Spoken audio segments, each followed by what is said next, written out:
Hello, everybody, and welcome to episode 94 of Sports Speak. Hope you're doing well. Eddie Kalegi here. I'm joined by Rahill, Jaiswal, and Nick Pocchia. This episode for Spotify will be broken up into two parts. We got another segment coming on later, but of course in YouTube, all jumbled into one. So let's get into it. We're going to be talking some NFL draft and NBA postseason here with Rahill and Nick. And of course, as a Brooklyn Nets fan, I have to start with game 2 of the NBA playoffs last night, which was so painful as a Nets fan for so many reasons and really exposed a lot of the flaws that this team has. Now, you can't expect Kevin Durant and Kyrie Irving to be perfect every game. And to the credit of the bench, we saw players like Dragic and Bruce Brown and Seth Curry really step up when both Kyrie and KD were struggling. And we also know Kyrie Irving has had a tendency of struggling in games at the TD Garden since he left Boston. But the performance that the Brooklyn Nets had last night after having a 15-point lead in the second quarter and falling flat in the fourth quarter and going through a span of 8 minutes where they only scored 6 points is not going to get you through the first round of the NBA playoffs. Game 1 was a heartbreaker. That's a tough loss to swallow, but they came out lifeless in that fourth quarter in a game that they were firmly in control of. They were up 40-25 early in the second quarter, and then Boston kept creeping in. And the thing is, the Nets, the big thing everybody's been critical of with this team all year is their defense. But their defense really didn't do that bad. It was the fact that the offense played so poorly. And if Ben Simmons comes back in game 4, that's certainly not helping the offense. If anything, it's going to help the defense. But, Jason Tatum, despite solid Nets defense, has been able to shoot the ball well. Kevin Durant did not make a shot in the second half. He had more turnovers than field goals made in the game. That simply cannot happen. I know Kevin Durant's been so clutch for this team and can have down games, but that was awful. But my big problem in this game is Steve Nash's coaching. He let that just linger and linger and linger and did not call a timeout until the Nets were down 8. He let the Celtics come all the way back, take the lead, and extend their lead before he even used a timeout. And he had 3 timeouts still in the bank at that point, from 7 minutes left in the game until 4 minutes left in the game when he finally used one, and then wasted another one when they challenged a call and ended up not getting the challenge to go their way because it was a pretty obvious foul on Kyrie Irving. So Steve Nash's timeout management was awful. But this is what I warned on this show last time, right at the beginning of this series. The problem the Nets could have was that Ime Udoka is the head coach of the Boston Celtics, and he was an assistant on the same Nets team last year with Kyrie Irving and Kevin Durant. He knows how to scheme them, and the defense the Celtics have brought both of them this series, and I'll go to Rahill first. It's been, pretty obvious that they've had their number, and they've done a great job, whether it's been Tatum, Brown. This is even without arguably the best defensive player on this team, Robert Williams, outside of Marcus Smart. Without him even playing, Kyrie Irving and Kevin Durant have been held in check, and I think Udoka's coaching versus Nash's coaching has been a big reason why the Celtics have a 2-0 lead.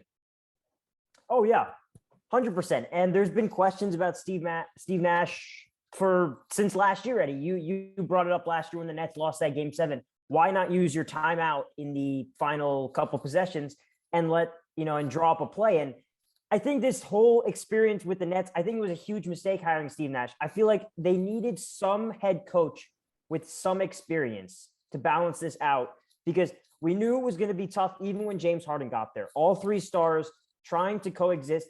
Then the whole mandate comes out. Kyrie won't get vaccinated. This team's chemistry is all off. That is where you need at least somewhat experienced veteran coach to try. Now, Steve Nash, hasn't done a horrible job, but his inexperience is showing here. And Eddie, you mentioned it. I still don't know why coaches, even just coaches in general, will take 2 or 3 timeouts all the way till the end of the game. I mean, the Celtics are struggling on offense. You see Jaylen Brown hit 2 3-pointers, call a timeout, try and break the momentum. I mean, you look at the Nets offense in the fourth quarter, really, I mean, if you look at it, I only see them, I think they ended up with 12 or 14 points. I only count 6 of those because 8 of them came at the free throw line at the end. And a lot of those points in the second half were off lucky bounces or deflected passes. So really the whole second half, their offense was completely out of whack. I saw way too much isolation with Kevin Durant and Kyrie Irving. There was not enough getting Goran Dragic involved. Seth Curry, who was probably your best player last night. So I think the inexperience of Steve Nash is showing now. I think this Nets experiment needed some sort of veteran coach to try and figure out a way to deal with this lack of chemistry. And I think there's somewhere else that the Nets have sort of been fooled. And I think the NBA as a whole has been fooled because they saw the success that Tyronn Lue had in Cleveland after he replaced David Blatt. And at first, everybody, including myself, thought that that was just going to mean that LeBron James was pretty much running that team. And Tyronn Lue was basically a figurehead. He played with LeBron. He'd been a teammate of his before. But we've seen with Ty Lue with the Clippers, he is a great coach. Maybe it's developed more since those years in Cleveland, but he is a very, very solid coach. And he has the skills. He kept the Clippers team afloat this year, whose best player was Reggie Jackson for much of the season. And, you know, you look at the struggles that Steve Nash has run into, and you also look at the assistants he had last year with Udoka and D'Antoni. It's pretty clear he's not really fit for this right now. And Nick, my question right now, the Celtics a 2-0 lead. Where do you see this series heading now that it's going to the Barclays Center? Can the Nets answer in games 3 or 4, or will this be an easy series win for Boston? Well, I anticipate the Nets to bounce back in game 3. I anticipate they win game 3 because it's just too good, right? You coming into game 4, supposedly Ben Simmons will be back for game 4. That was the reporting this morning, which sets up an interesting scenario at absolute minimum. In regards to last night, the story to me was Kevin Durant's performance. He was, as Stephen A. Smith, and I don't think he's wrong, described him as looking rattled this morning. This was not a good shooting performance. We think about somebody who I believe is the greatest scorer or offensive talent in the history of basketball. Didn't look like that last night.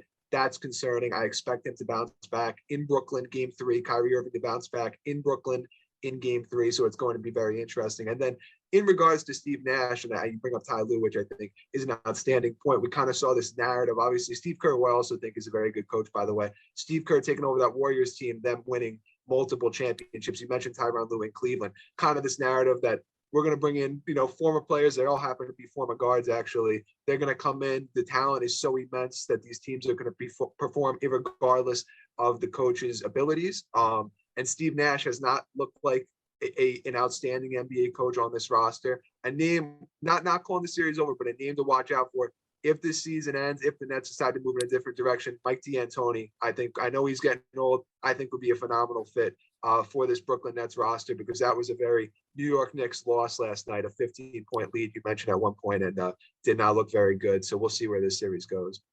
Yeah, for sure. And one more point I want to make. I think this is proving once again why all 82 games in an NBA season matter. The Nets came in as the second best odds still to win the championship, which I think was bizarre to begin with. But, the fact that this team struggled as much as they did in the middle portion of this season has really cost them in so many ways, specifically when Kevin Durant is out. And you knew the team was going to take a step back when he wasn't on the floor. And it was a freak injury that he was even out anyway.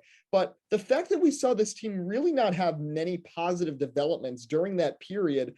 Durant was out for an extended time, 20 games. The Nets played awful. They went 4-16 in that stretch, and you didn't really see any changes to make this team better. It was just James Harden getting traded. They make some deals at the deadline, bring in Seth Curry, Andre Drummond. But the players that were on the roster the whole time, aside from Cam Thomas, I can't name a single other player that made positive strides when the best player on the team was out for 20 games. And also, the fact that they lost all those games, that's why you're playing Boston in the first place. They have the 7th seed. And thirdly, it forced Kevin Durant, because they were in that precarious position on the bubble, trying to figure out where they could even get in the play-in tournament, wanted to at least get a home game. He had to be playing extended 40-plus minutes a night. And, we saw Durant tire out at the end of last season, and it was evident in game 7 when he left the game-winning shot in regulation and the game-tying shot in overtime, both short at the buzzer. He was starting to tire out, and the 40-plus minutes he was playing certainly caught up to him. He's been in the NBA for 15 years, now a year older, and I think the fatigue has started to settle in. He's been very sloppy these first 2 games. Credit to the Celtics defense, and I'm not trying to make excuses here, but I think that could also be a problem here. But enough about the Nets. Another team that's in an interesting spot now are the Phoenix Suns, because Rahill, the Pelicans tied this series up, and now the Suns are going to be without Devin Booker for 2 to 3 weeks because of a grade 1 hamstring strain. So obviously the favorites coming into the playoffs, and, I still expect them to be able to handle business against New Orleans, but without Booker, how much is that going to hurt them in this first round series and beyond? It's going to hurt. What maybe could have and probably should have been maybe an easy 5 or somewhat tough 6-game series is now probably I don't know if it goes 7, but I mean, I've been saying it. The New Orleans Pelicans to me are not a typical eighth seed with CJ McCollum and Brandon Ingram, Jonas Valanciunas. I mean, they started off the season, I think, 1-13, and they've done a great job at clawing back. But I still am going to lean on Phoenix just because of their depth. They've got guys like Cameron Payne, Mikal Bridges, who can get it done. Chris Paul is still there. I think Monty Williams and Chris Paul are going to be able to steady the ship. It's always tough when you lose a player midway through a game. But now that Monty Williams has some time, he can make some adjustments, and I think they're going to be just okay. But it's going to be a lot tougher now, obviously, now that you don't have Devin Booker. Nick, let's shift to another team in the Western Conference that has looked really good so far. The Golden State Warriors have taken care of business in their first two games against Denver. The coming out party for Jordan Poole this season, and especially in these playoffs, 59 points in the first two games. Of course, going with Steph and Clay and Draymond and Wiggins and Iguodala, just such a great roster that the Warriors have put together.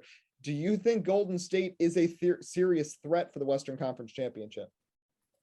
I absolutely do. In fact, I'm seeing a lot of sports books now moving them as the new favorite per se to win the NBA championship, which we may not have thought even a week ago. I've been watching these games against Denver, running what in many cases is a little bit of an unconventional lineup at times, with Wiggins running the four, Draymond Green practically guarding Nikola Jokic running the five. It's a traditional small ball lineup, as we'd say. It's looked fine against Denver. There are some questions to me regarding that. Moving forward, obviously they've missed him this whole season. You'd love to have a James Wiseman, a prototypical 7'1" big who can rebound, do all those things. You don't have him, so it creates different scenarios. In regards to Jordan Poole, looks like the third Splash Brother right now. Outstanding shooting, absolutely absurd, and it allows them the flexibility down the stretch. I'm always nervous in playoff games, even if you're up 20 with 6 minutes to go. Always nervous to say, take all the starters out. It's allowed them the flexibility in these games where they're blowing out to say, here's Jordan Poole, a young guy, does not have a history of injuries. We're going to leave him in the game. He's going to be a catalyst for the offense. We're going to continue to build up a lead. Let's pull Steph Curry and Klay Thompson, who obviously have had injuries this season, keep them healthy. And it's allowed them to run a number of different units. And with Jordan Poole acting as a leader for this team at many times, you can't overstate how valuable he's been to this roster. I can't rave enough about how outstanding I think he is and how outstanding I believe he'll be moving forward. And he's about to get a big contract very soon from them or elsewhere, and he deserves every dollar of it. But to me, especially in light of this Devin Booker news, although theoretically he would be back in time for Western Conference Finals, Golden State's my pick out of the West now. I think they are really an outstanding team. Most impressive thing is that Steph Curry's been on a minutes restriction through these first two games. Has put up 20 plus points in both games, and the Warriors certainly haven't been hampered by it because of the performance of Poole and, working well with Clay and Draymond, fitting in quite nicely with that team. Rahill, over to you. The Philadelphia 76ers up to a commanding 3-0 lead after a thrilling win last night over the Toronto Raptors. Joel Embiid, playoff performance isn't supposed to be considered, when they make the MVP votes, but boy, that shot is really going to stay in a lot of minds of these voters, that Embiid, as the shot clock was expiring, a fadeaway three from the corner from a 7-foot big man to give the Sixers the win, a commanding 3-0 lead in the series. They'll have a chance to close out the series tomorrow, and they're just in a great spot right now. So with the Sixers, and the big thing, James Harden has not played great in this series at all. It's been Embiid, it's been Maxey. But they're dominating right now. They're getting through the Raptors. How far do you see this team potentially going? I don't see them going past Miami. I think in order to get past Miami, James Harden's going to have to elevate his game. Not saying Joel Embiid can't do what he can do. I think he can do what he can do against Miami, but Miami's going to be a lot tougher of a team than Toronto. Let's be completely honest. The way Jimmy Butler played last night in game 2, the way Tyler Hero's coming off the bench, all right, the way they added Kyle Lowry, which most people thought would probably be the deciding move in having the Heat go to a championship. I still got Miami pulling that series out, but hey, credit to Embiid and Eddie. You talk about, the MVP voting and stuff. Listen, postseason has nothing to do with the regular season MVP. I'm still a firm believer that Nikola Jokic should get the league MVP because of what he did. He had a historic season. So, all those people saying Embiid's the MVP, we have to remember it's a regular season award. It's not a postseason award. Okay. And people are going to bring up the point that Jokic is probably going to get swept by Golden State. Well, I mean, Golden State is a lot tougher of an opponent than Toronto is. Yeah. And I was just talking to one of my friends a couple hours ago, about this MVP. It's an interesting scenario this year between Jokic and Embiid, and he wants to keep Antetokounmpo in the conversation. As great as Giannis has been, I don't think he's really up there with the other two just because of the accolades this season. Now, Jokic, there's easy explanations for why he should be MVP. Number one, he was MVP last season in almost every meaningful statistic. He went up this year, so he improved from his MVP season. Number two, he was without the other two best players on this roster for the entire season, Michael Porter Jr. and Jamal Murray, nowhere to be found all year. So Jokic had to carry this team. Sure, they didn't have as good of a record as the Sixers, but he certainly did not have the same supporting cast as Joel Embiid. On the other hand, Joel Embiid is the, first center in years to be able to win the scoring championship. And he also had to keep a roster that was in turmoil early in the season afloat. And the Sixers jumped out to the 1 seed early in the year when everything was happening with Ben Simmons. Tobias Harris was out for a while. Maxey missed a few games. They went through a whole COVID thing in December, and the Sixers were still playing really well. And we've seen Embiid, of course, winning the scoring title. But I'm with you, Rahill. Right now, I'd give it to Jokic. So, Poach, 2 questions. Same one to Rahill. Where do you see the Sixers going from here with this 3-0 lead, and who's your MVP right now? It's difficult, right? We obviously anticipate they'll win this series. We anticipate the Miami Heat are going to finish off the Atlanta Hawks in pretty short order. I think that's going to be a fascinating series, and a lot of it, like Rahill alluded to, is going to come down to James Harden and his performance, right? It's such an unknown. Obviously, Joel Embiid has been fantastic through these first 3 games. He looks tremendous, a very clutch shot the other night. The question to me is, do they get it together as a collective? When I was watching this Heat team the other day against Atlanta, Jimmy Butler, obviously an outstanding 45-point performance. Can't overstate how much he does on the defensive end. Tyler Hero looks very good. Duncan Robinson, and I believe game 1 or 2, I may get it wrong, game 1, I believe, had an outstanding shooting performance, like lights out. So they look very, very good. Kyle Lowry as well, can't say enough about him. I'd say that series probably goes 7. That's just how I feel right now. I don't know which way it goes. But I will say this, I think either one of those teams could come out of the East if they get out of that series. I feel very strongly about that.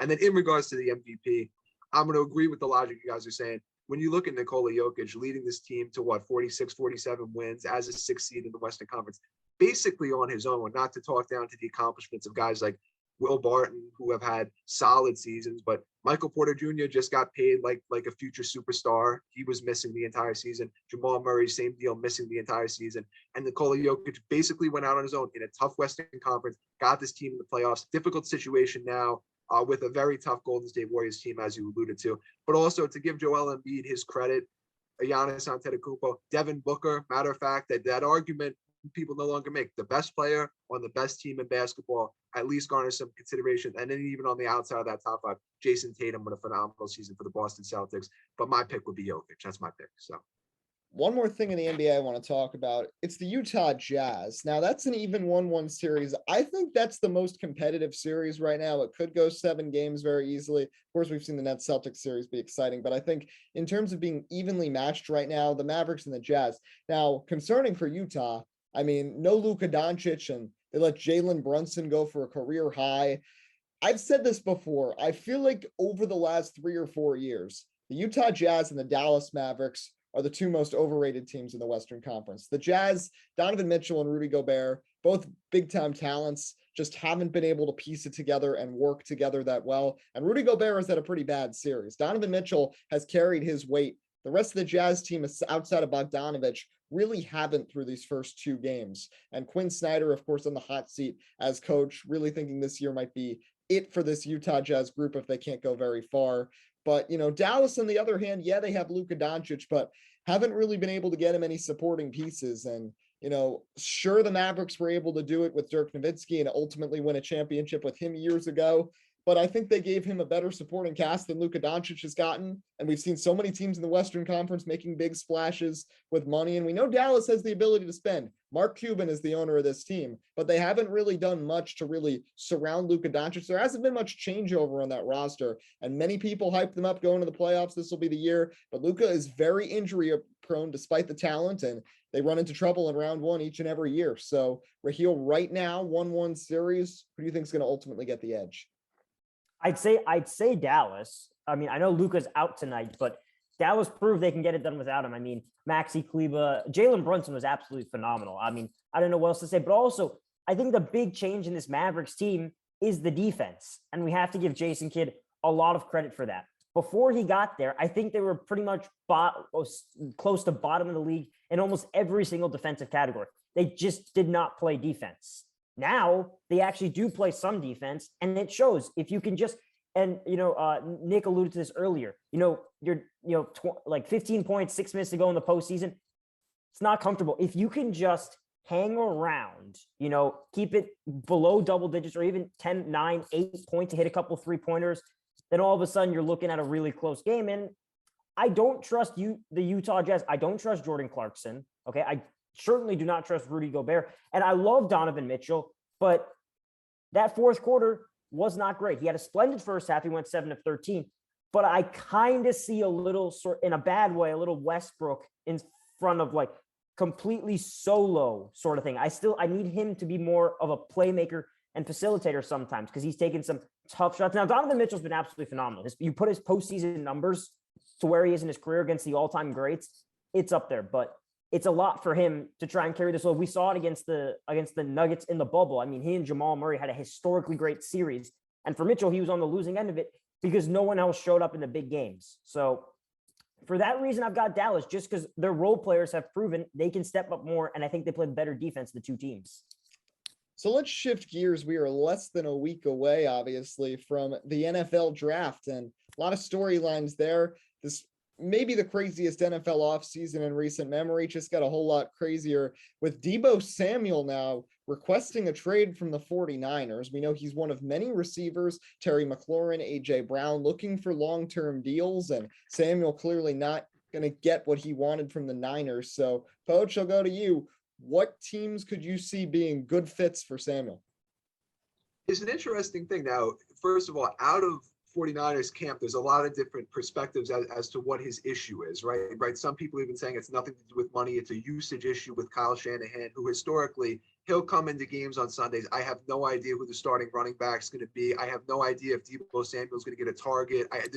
He does what he wants, and good for him. But a lot of unsurety, especially on the tail end of last season. Deebo Samuel was kind of getting used like a running back. He had a historic first 10 or 11 phenomenal games as a wide receiver, and then he was getting used in like special run packages a lot, right? So I question whether there's some frustration in that regards, whether he views himself as a true wide receiver one, wants to get paid as such, and wants to be put in a situation where that could be the case. One team I think of, I don't know if they would do it. Obviously, they made some minor addition subtractions this offseason. I think of the New England Patriots, right, to give Mac Jones potentially a weapon. A team I would have said earlier in the offseason within that division, the Miami Dolphins have obviously brought in Tyreek Hill now. So I like New England as a fit. I would love, although we're out of money to talk about my Dallas Cowboys, but I think they're hemorrhaging money at this point, obviously cutting Amari Cooper. So my fit, I say, is New England, but we'll certainly see what happens with Mr. Deebo Samuel.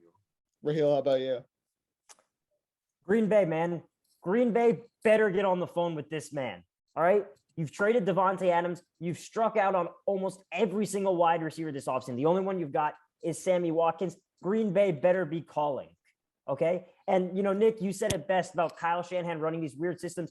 And it kind of took a toll on Deebo. He missed a decent amount of games this year with sort of running back kind of related injuries. And it just begs the question. I mean, you can put him in the backfield once in a while, but I don't think he should be your primary running back going forward. I mean, he led the league in yards after contact, so put him out wide. But Green Bay, man, you better get calling. You need a wide receiver, okay? They're probably still going to win the division because that division is crap, but you need a wide receiver.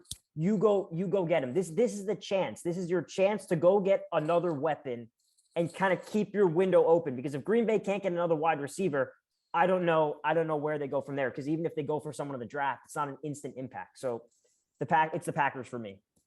I'd also look in the AFC South. You've got the Indianapolis Colts, for example. They've got their quarterback, at least for the next couple of years, and Matt Ryan, who still definitely has something left in the tank. And a Colts team doesn't have a ton of weapons for Ryan, and that's another division that's not too difficult to win. And I think either the Colts or the Titans, let's not forget, A.J. Brown may not be returning to Tennessee. They may have some turmoil there. If Brown is gone, you need a new top receiver, and Ryan Tannehill is going to still be back there as quarterback. And the one thing you don't have to worry about with both of those teams is that usage that we talked about, because arguably two of the best running backs in the National Football League are on those teams, and Jonathan Taylor and Derrick Henry. So Deebo Samuel would certainly be able to take a traditional receiver role on both those rosters, but it's going to be interesting to see how those sweepstakes go.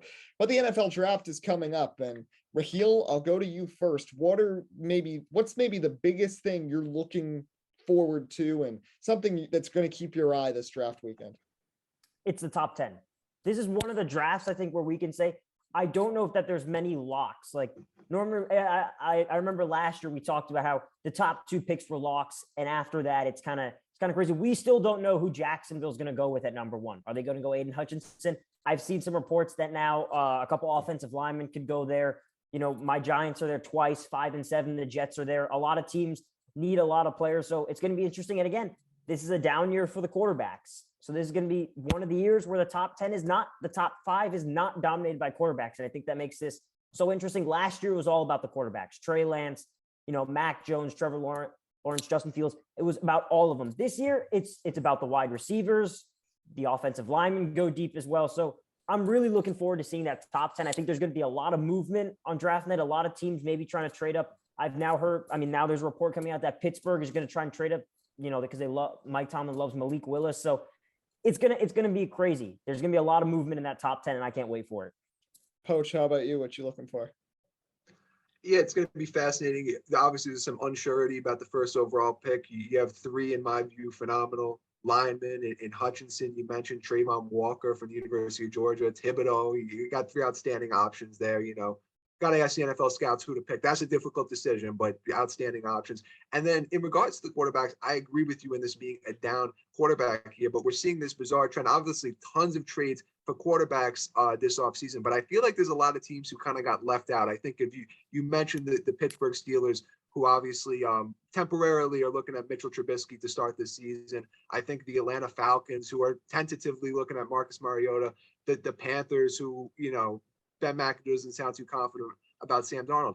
Are we going to see some of these teams maybe reach for a quarterback who's not a traditional top 10, top 15 talent at a high spot? I look at the Panthers at 6. Wouldn't shock me if they go quarterback there. I think it would be a mistake. In my view, it would be a mistake. Guys like Kenny Pickett, Malik Willis, do they reach to go for a quarterback there? And I think we see kind of a recent trend, and not to attack some of these guys who are young, but even like a Justin Fields going to Chicago last year, like teams kind of just being like, this is our guy. And they grab somebody. I think it's a mistake. And we'll see what happens. Just kind of curious to see how the quarterback situation unfolds. And then we discuss wide receivers. A lot of phenomenal talents. Jameson Williams obviously coming off and maybe will continue to be injured. Phenomenal talent for the University of Alabama. I like Drake London from USC a lot. So I think this is a very talented wide receiver class. Curious to see where some of those guys go. And hopefully they get some good fits moving into next season.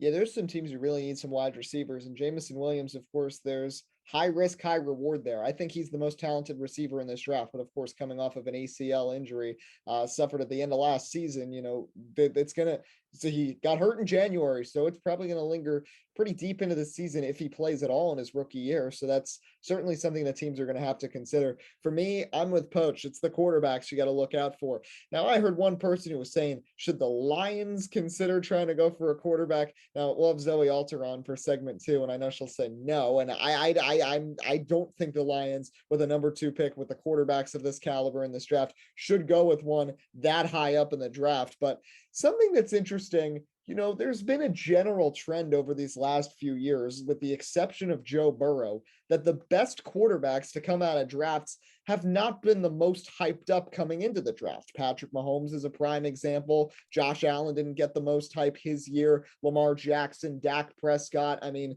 these weren't the top talented quarterbacks allegedly coming out of college, and they kind of flew a bit under the radar. Even Russell Wilson, if you want to go a few more years back. So I personally think that's something to pay attention to. Maybe Kenny Pickett's game transfers well, maybe Malik Willis. So I think we're going to see some teams willing to make that risk. Is it worth it in the first round? That we'll have to wait and see. But let's finish with this. We've got 3 people here who are all fans of NFC East teams, and they're all different NFC East teams. So talking about what we want to see in the draft, I'll start with the Philadelphia Eagles. Now, I do not trust Howie Roseman with how he's picked wide receivers. By the way, JJ Arcega-Whiteside announced today that he's switching to tight end. So that means the Eagles drafted a tight end over DK Metcalf. So that just makes things even worse. I don't understand how he's a tight end. He's one of the skinniest receivers on the team. But anyway, the Eagles, someone I'd really love to see the Eagles draft if they could is Jordan Davis, the defensive tackle from Georgia,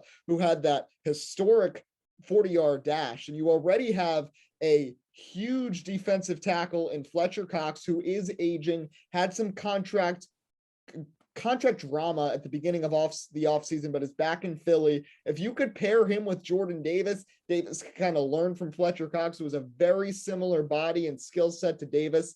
I think he fit really well. And the one thing I'll say is this: as much as I'd love the Eagles to get some more weapons for Jalen Hurts, I do not trust Howie Roseman drafting receivers in this draft. So stay away from that. Go fill the other needs. Do not draft a wide receiver, because we all know what happened with now tight end Arcega-Whiteside, and then of course the great Jalen Reagor being picked over Justin Jefferson. But Nick, you're a Cowboys fan. Dallas has drafted pretty well these last couple of years. Diggs, Micah Parsons. What are you looking for Dallas? It's an interesting situation now without, I mentioned wide receiver earlier, we're now without Amari Cooper, Michael Gallup, and CeeDee Lamb going into the season, those being the main two. I'm not in love with Michael Gallup. It's been a love-hate relationship for a couple of years. Maybe you see Cowboys at 24 go with one of those, I don't want to say lower tier, but go wide receiver there, maybe trade down. I'm not in love with that spot. I never am. I'm always a fan of if you could maybe trade down into the second round, pick up additional draft capital later on, something of that nature. One guy I like, a little bit of pro-Georgia bias. I like Nakobe Dean a lot, the linebacker out of Georgia. He's sliding down a lot of draft boards for whatever reason. I like him. Maybe not the best fit in Dallas, but I think he should be getting a little more praise. And would certainly be nice next to Michael Parsons on defense. And just quickly to comment on Jordan Davis, he's a monster, be a great fit in Philly. You know, the 5 home games I attended, he's a machine. So I believe he's undervalued in this draft, should probably be a top 10 pick. I view him as a top 10 talent, and I think he'll have a great career. And finally, Rahill, for the beloved New York Giants, what did they do this year?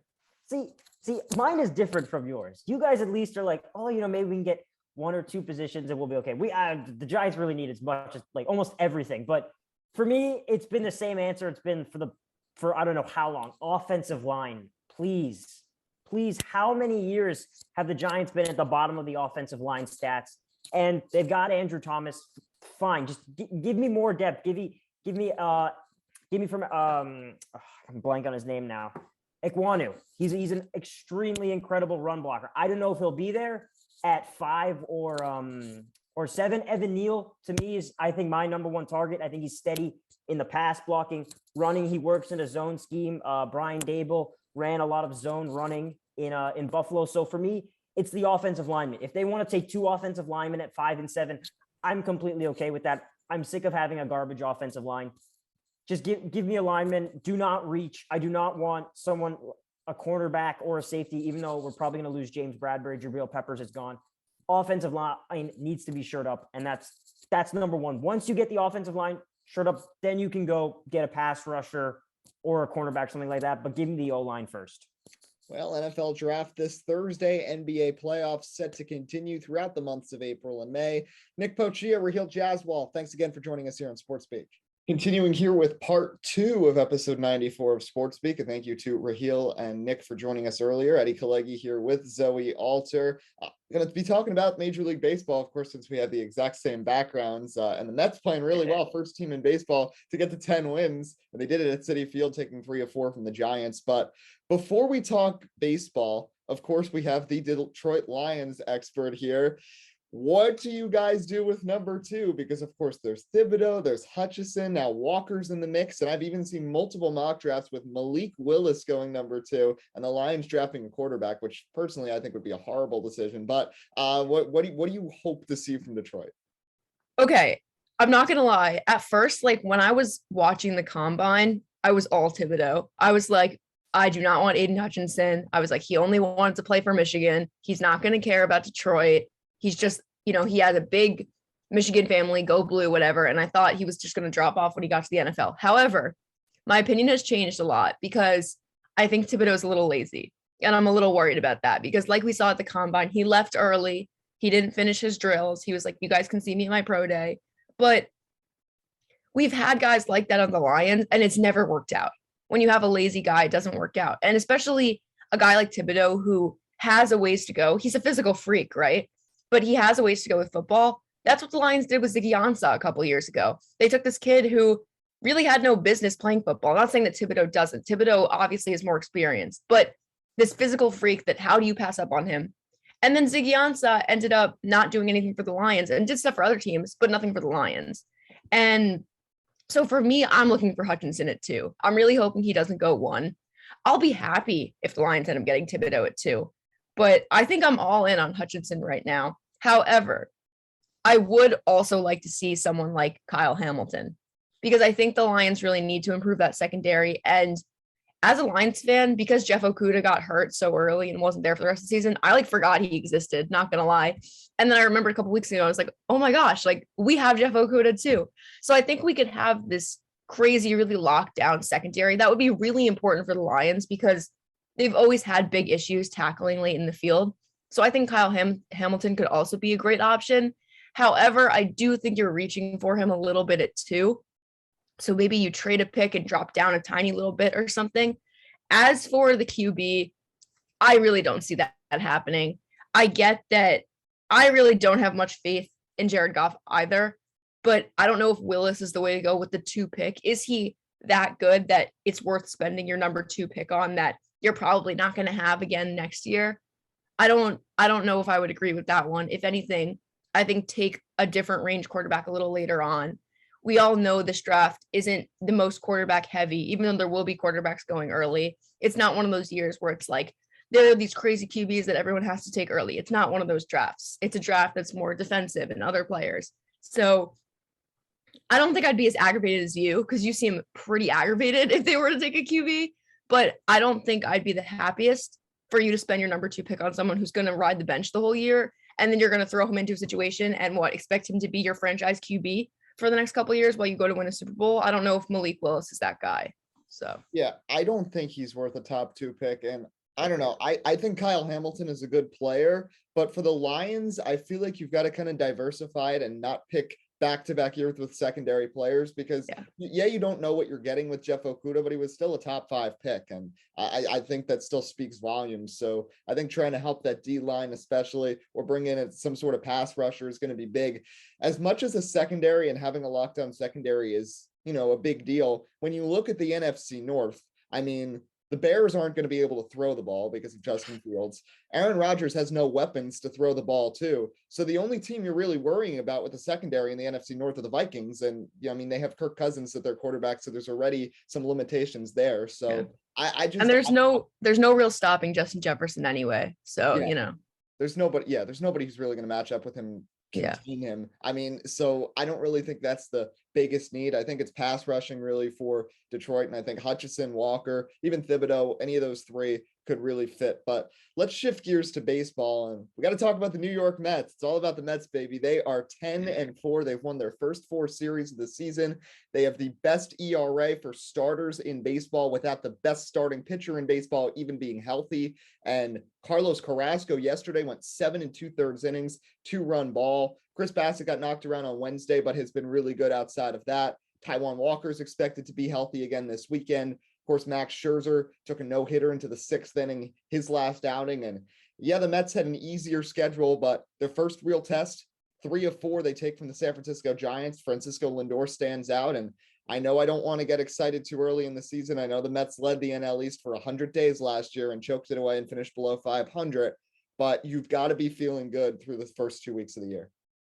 Oh, so excited. After that doubleheader where honestly, I thought, okay, not going to lie. I feel like when you win a doubleheader and you get 2 wins off that, I feel like it feels a little bit less than real games because it is a 7-inning game, even if the first game, the doubleheader basically went 9 innings. But I do feel some part of me feels like it's a little bit of a cheat game. However, I was so happy they picked up 2 wins.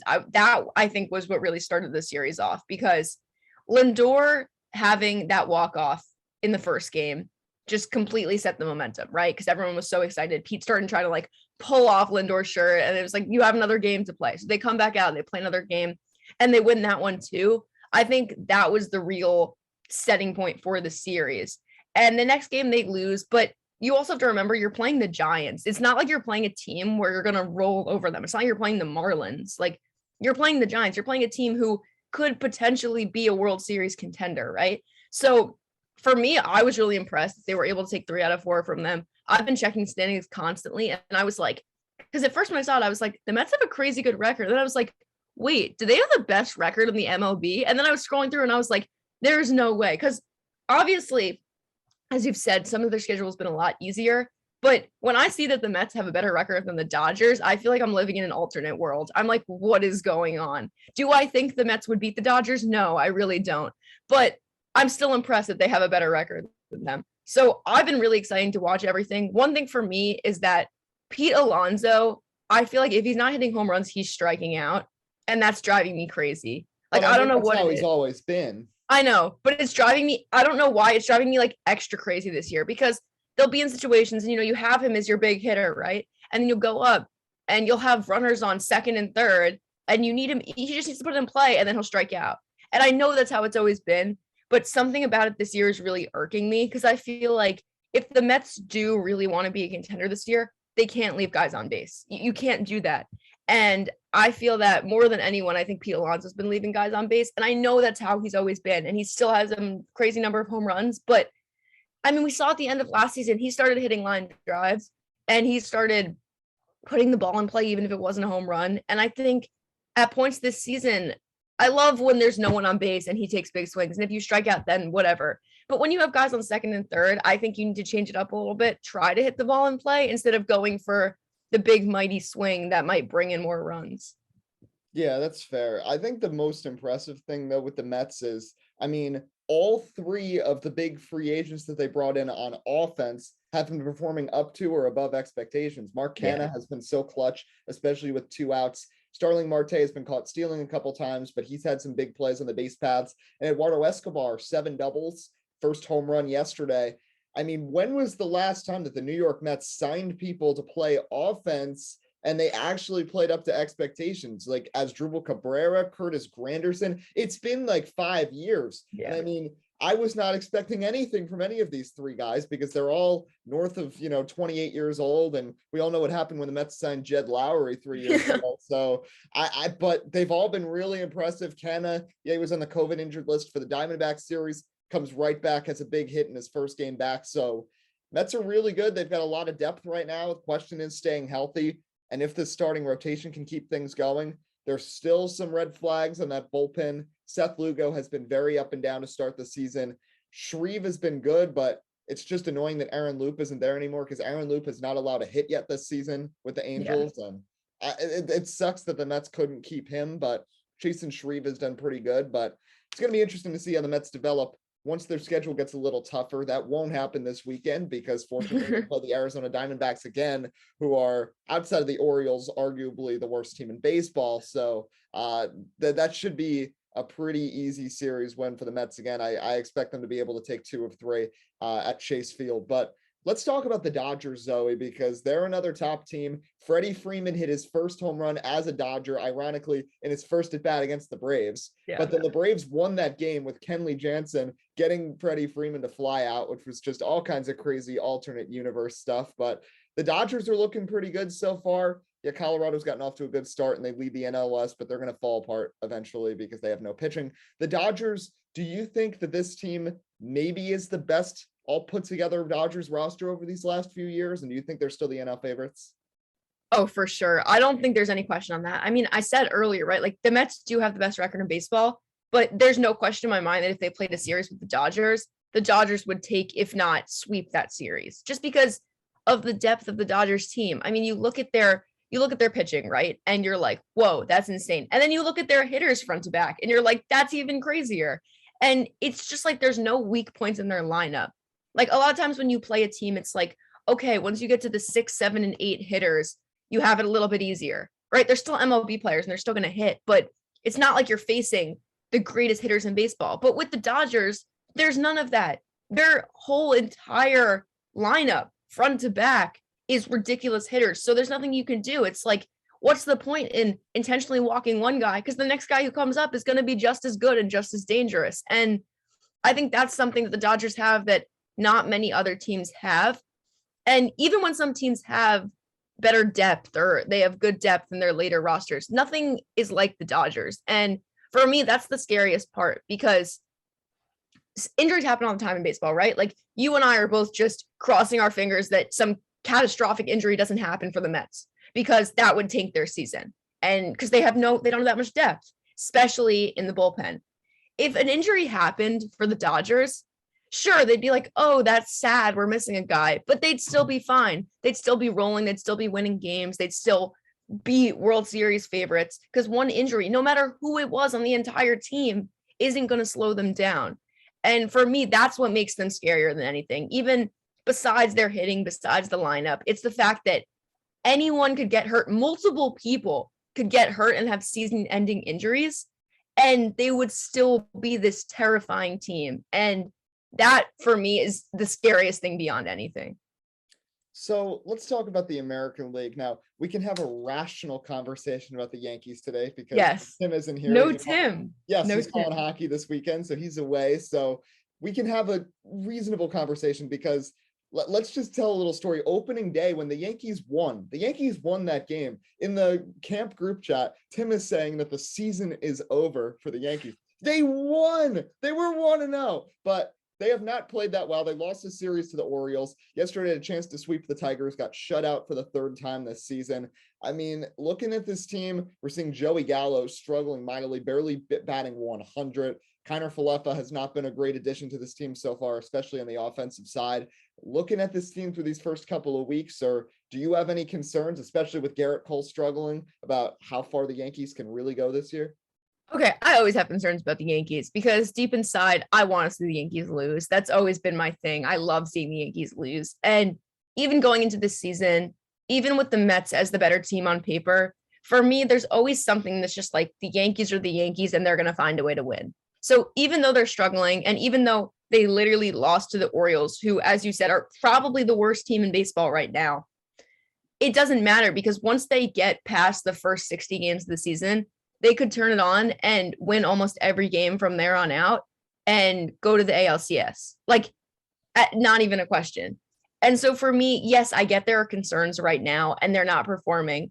But if you look at their record, it's not like they're as bad as other teams. They're still second in the East, right? They're tied with Tampa Bay, and like, they're only one game behind Toronto.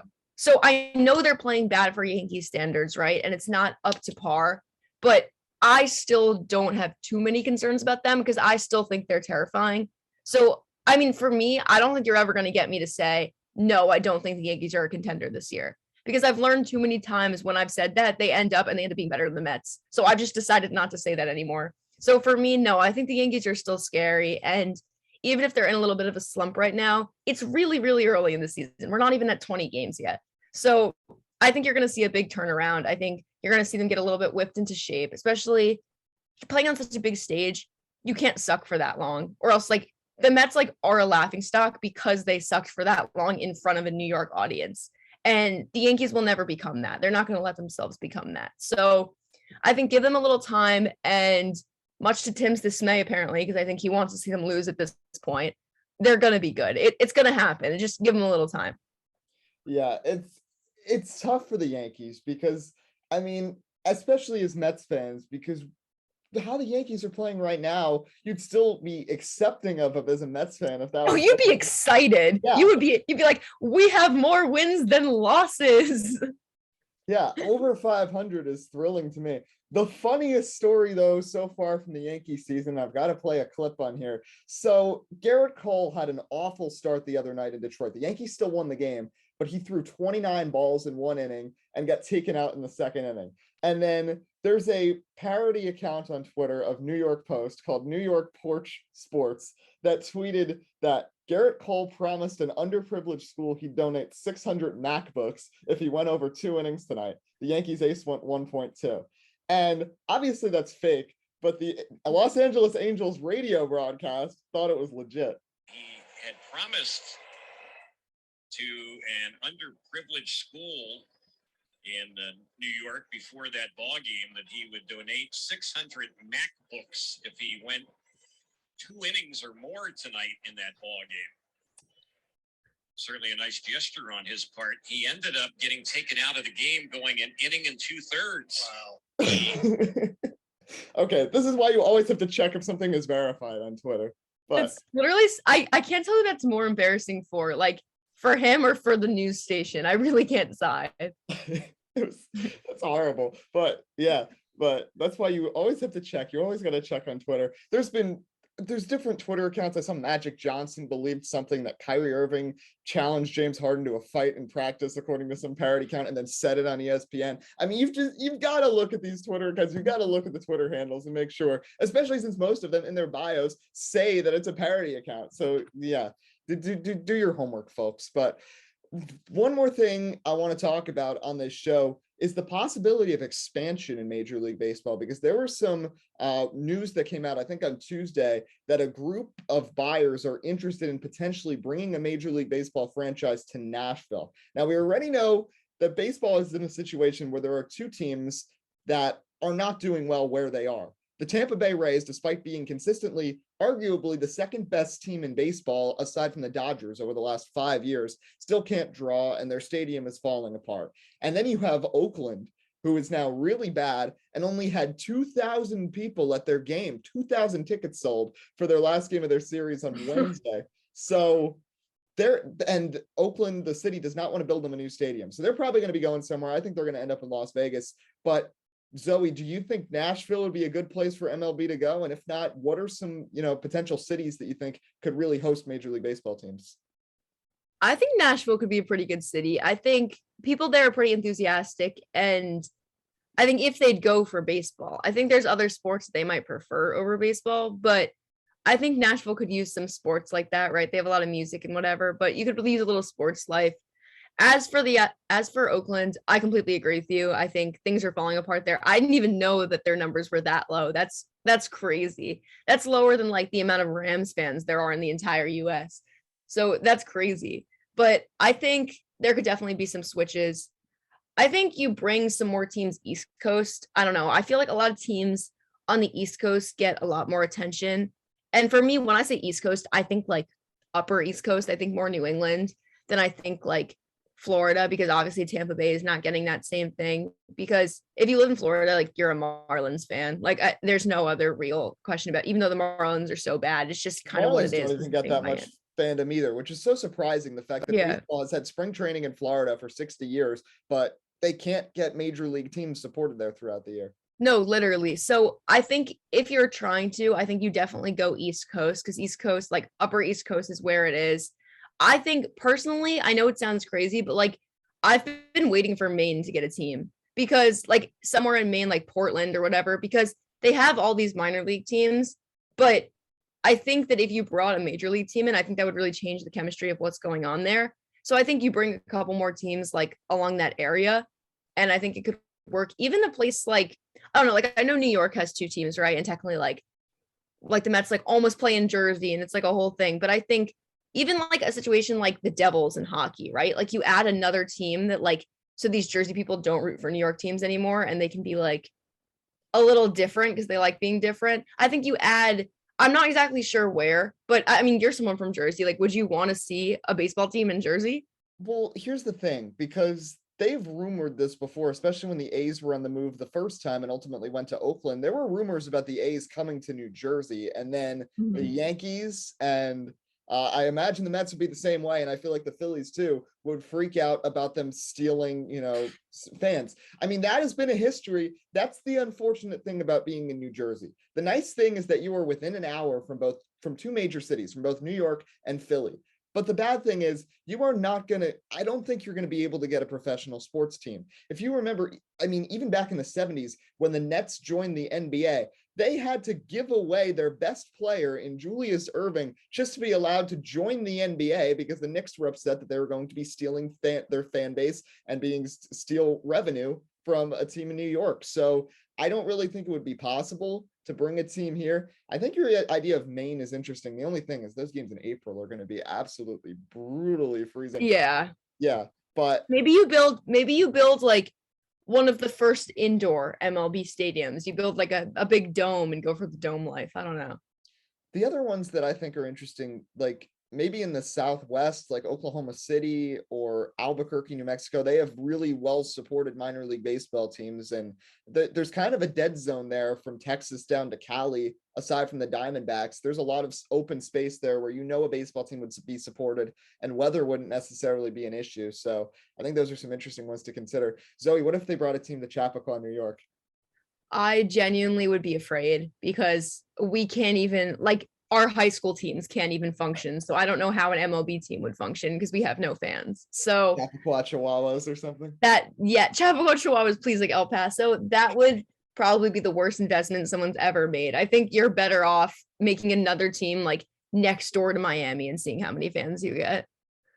Well, we'll see, because obviously the Oakland A's situation is going to have to be settled first. And some news with that, if they end up going to Las Vegas, could come very soon. So it'll be interesting to pay attention to. But 2 weeks into this baseball season, still much more to go. Zoe Alter, thanks again for joining us here on Sports Speak. Of course. Thanks for having me. So that'll wrap things up. A reminder, you can follow along with our NASCAR weekly pick'em on Twitter at SportsSpeak Live. Tim is not doing well and he's getting pretty frustrated with it. So we'll see if he can turn things around this weekend. And obviously all episodes available on both YouTube and Spotify. For Zoe, Rahill, and Nick, I'm Eddie Kalegi, signing off here on episode 94 of Sports Speak. We hope you have a great rest of your weekend.